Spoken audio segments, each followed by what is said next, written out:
Welcome to Protect, Suicide Prevention Training Podcast for Healthcare Professionals. I'm Manan, consultant psychiatrist, founder, and head of faculty at Progress Guide.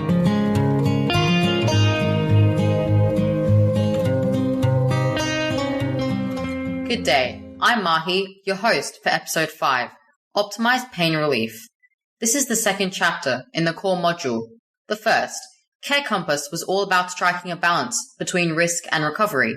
The second, Optimise Pain Relief, translates this balancing act into a delicate conversation about death and life by creating a narrative of pain and the desire for pain relief.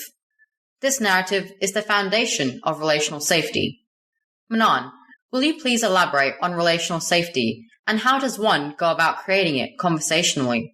The safety created within the scaffolding of a deeply empathic humane response is what we refer to as relational safety.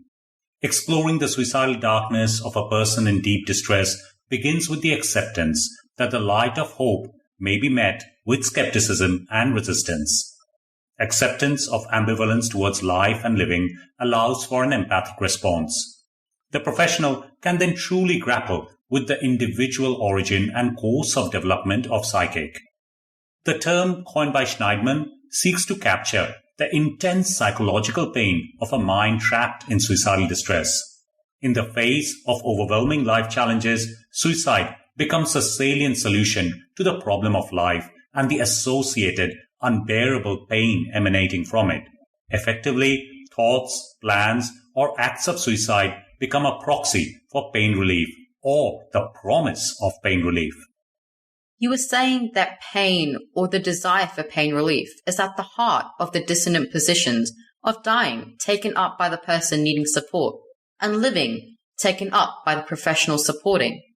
The person considers suicide to be the solution and the professional the problem. So how does the professional go about reconciling these two positions?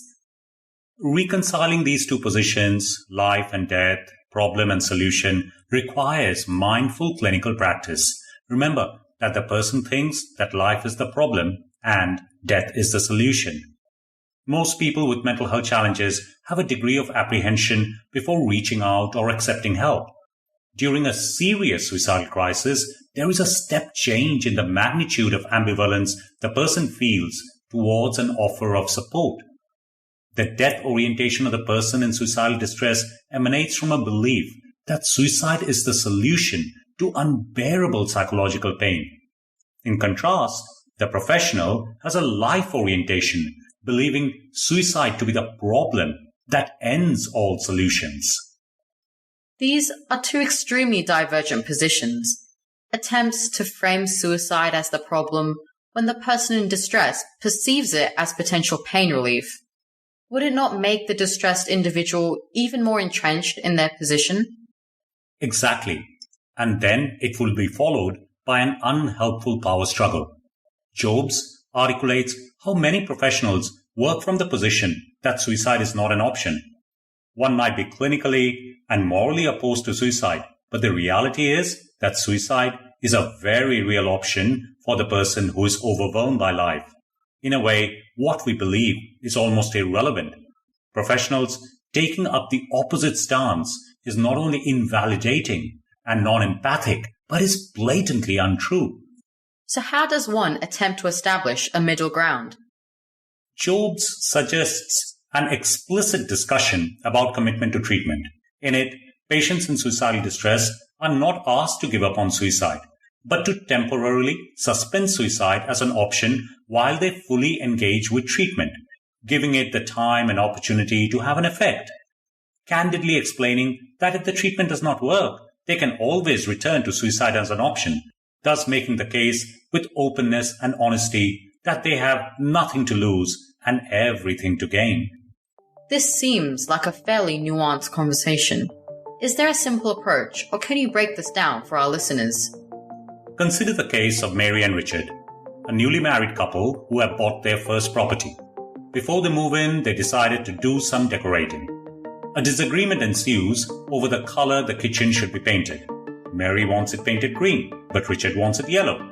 the disagreement grows into an argument and neither is in a mood to budge from the position of green and yellow.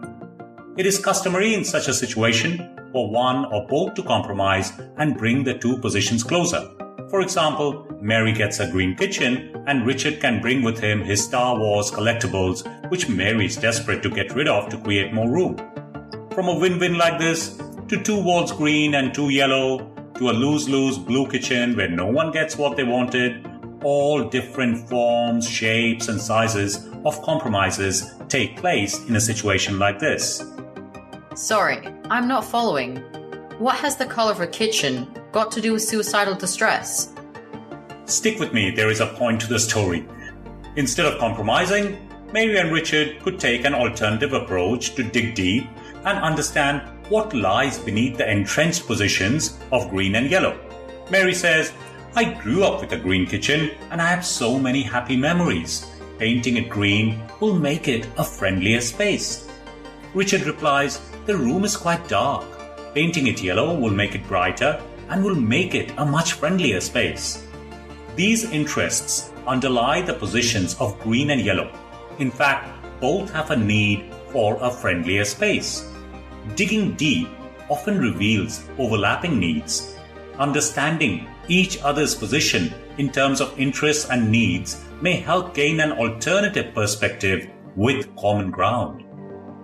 Surely you are not equating a disagreement over the color of a kitchen to the power struggle that ensues between a professional and person in suicidal distress. The example might seem trivial, but one can apply the same logic to more serious issues. Let's take it up a notch, as for example, parenting styles. A father and mother may have very different approaches. One may be strict and directive, and the other may come across as lenient, putting responsibility on the child to do the right thing. But both have the same need, that is, to have a happy, thriving child or young adult who is living life to their potential. The parents could enter into a power struggle, blaming each other for their teenage son or daughter's rebellious behavior. Or they could attempt to understand what lies below each other's position and approach to parenting and whether there is a common ground where they can meet and be a team and work towards a shared horizon. So, in this rather simplified problem of a green or a yellow kitchen, there may be clues as to how we navigate the more complex dissonance between suicide the solution and suicide the problem. Exactly.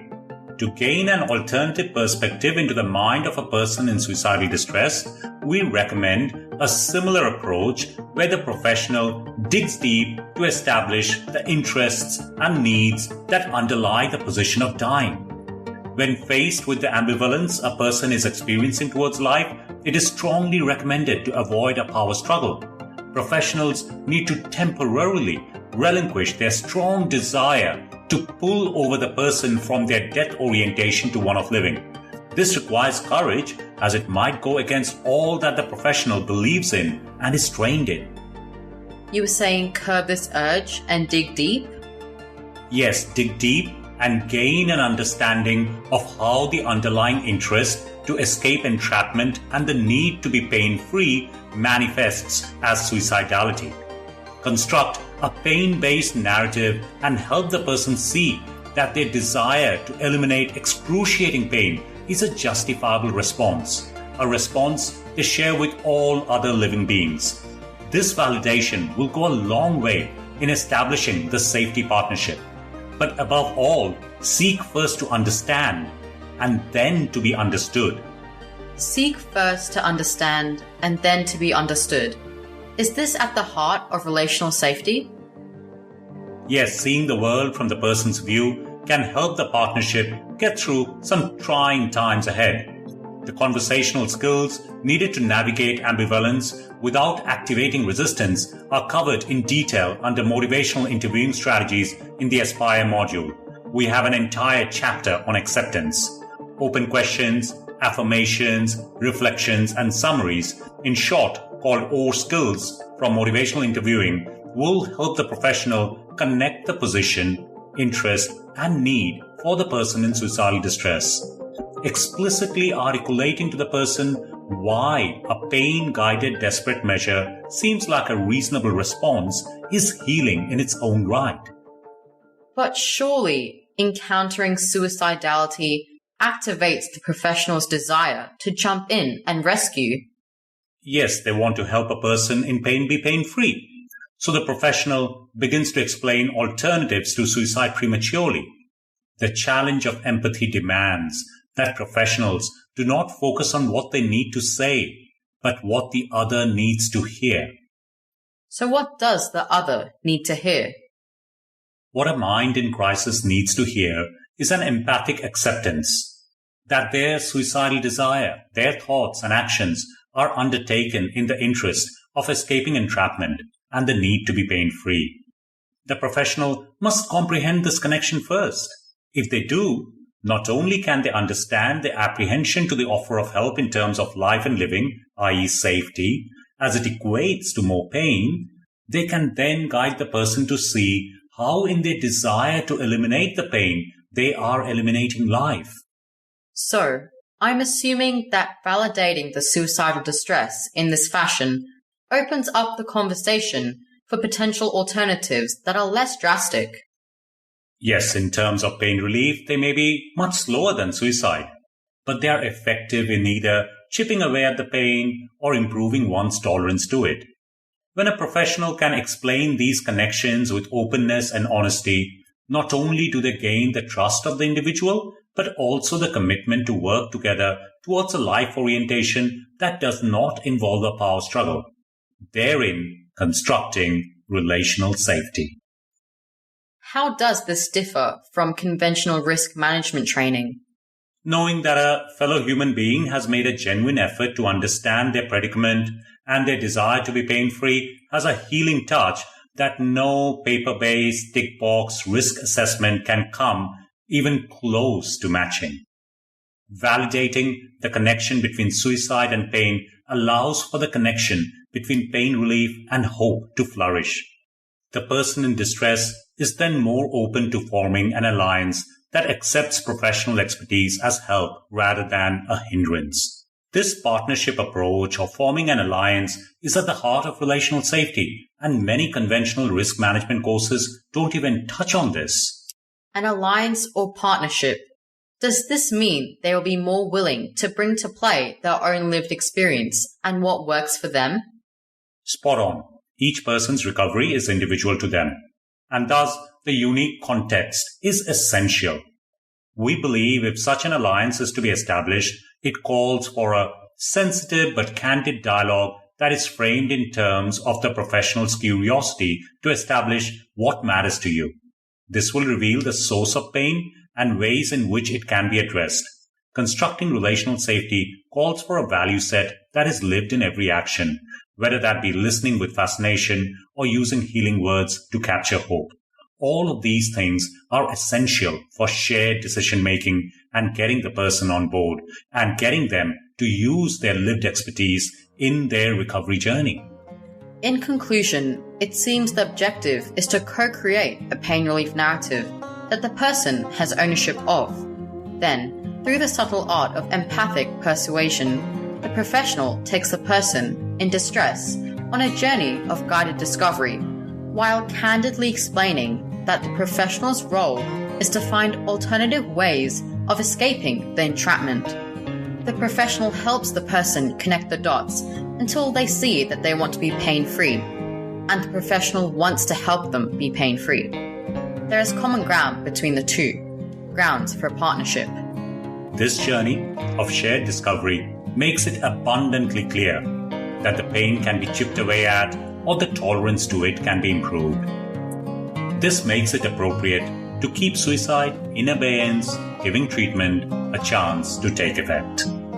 Our goal is to transform mental health care by bringing passion to purpose and progress to practice. If you have found the conversational approach of optimizing pain relief useful, please do share it with fellow colleagues and ask them to do the same. Your help is vital in changing the way professionals approach suicidal distress and making relational safety a core competency for healthcare professionals. Thank you.